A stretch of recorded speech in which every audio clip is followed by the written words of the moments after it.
నిద్రపోయే ముందు 11 మాటలు శివనామని చెప్పి పడుకోమని చెప్తారు.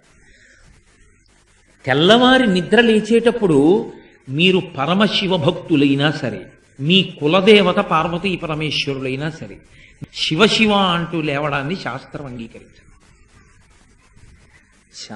శాస్త్రమే. శివుడు కేశవుడు రెండని నేను అంటలేదు, కానీ దేని స్థితి దాందే అంతే.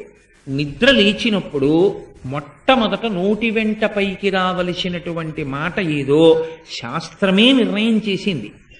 ఇంకా వేరొక మాట ఏదీ నోటి వెంట రాకూడదు. మొట్టమొదట తెలివి రాగానే రావలసిన మాట ఒక్కటే, అది 3 మార్లు పలికి లేవాలి మనసం మించింది.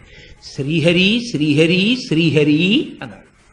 3 మాటలు శ్రీహరి అన్న నామం చెప్పి మాత్రమే లేవవలసి ఉంటుంది. అంటే జాగృతి ప్రారంభమైంది. నిద్ర లేచాడు, రక్షణ చెయ్యవలసినటువంటి వాడు శ్రీ మహావిష్ణువే.